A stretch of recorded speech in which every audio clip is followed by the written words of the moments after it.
Have you ever looked at the world and know that, are we all just a little bit mad? I mean, seriously, people arguing on the internet with strangers, laughing alone at memes at 3 a.m. or spending hours scrolling through videos of people organizing their fridge. People talking to plants, yelling at traffic that can't hear them, or overthinking what someone meant by. Like, is this just life now? Or are we slowly going off the rails together? And if that's not enough, we talk to pets like they owe us rent. So, is this just life? Or are we low-key losing it? So, today we are going depth down towards the topics that, are we really mad or just showing others that we are gentle? If you've ever questioned reality at 3 a.m. or Googled why do humans act so weird, you're in the right place. Welcome to LearnLoud, where we turn everyday questions into brain-exploding facts. Let's get loud, curious, and maybe just a little bit insane. Okay, back to the topic. First off, what even is madness? In pop culture, madness means chaos, lunacy, total mental breakdown. But in psychology, we don't really use that word anymore. Instead, we talk about mental health disorders, neurodivergence, or atypical behavior. The line between normal and abnormal is super blurry. Why? Because human behavior exists on a spectrum. Being a little anxious? Normal.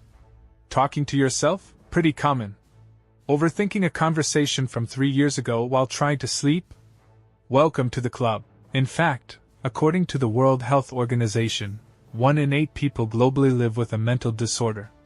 That's over 1 billion people. So, if madness is everywhere, is it even mad anymore? Or is it just us being human? Let's talk about your brain. Yes, that squishy 3-pound lump in your skull. Your brain is a pattern-making, meaning-seeking, emotionally charged machine. It tries to make sense of the world, but sometimes, it gets things hilariously wrong. Ever had that moment where you thought someone was mad at you, but turns out they were just hungry? That's your amygdala overreacting. Or when you walk into a room and forget why you're there? That's your working memory glitching. And don't get me started on dreams.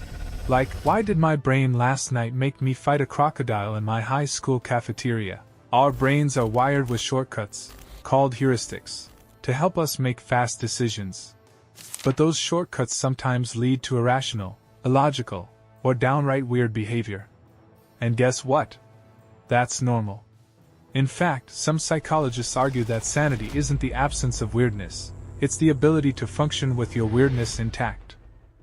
Here's the fun part. Madness is often just life. Let me give you some examples. Talking to yourself. Studies show it actually helps with memory and focus. Obsessing over your ex's Instagram. Your brain is craving closure and dopaminergic hits. Believing in lucky socks before exams. That's magical thinking. It's irrational, but it helps reduce anxiety. Even things like compulsive behaviors, mood swings, and overthinking are part of the human experience. The brain is built to feel, not just function like a machine. So while it may seem like people are acting irrationally, maybe that's the most rational way to be in a completely chaotic world. Here's the twist. Some of the greatest artists, scientists, and innovators in history were considered odd. Nikola Tesla, Virginia Woolf, Isaac Newton, each had traits that today might fall somewhere on the spectrum of neurodivergence. Madness, in its raw form, can be creativity, imagination, boldness, and breaking the rules. As psychologist Carl Jung once said, "Show me a sane man and I will cure him for you." A little madness? It might be what keeps us interesting. So, are we all mad? Short answer, yeah. But in the best way possible. We're beautifully flawed, occasionally irrational, wonderfully chaotic creatures trying to make sense of life while forgetting where we put our phone, which is literally in our hand. So embrace the madness. Hug your weird. And remember, if you've ever laughed at your own joke before even telling it, congratulations, you're one of us.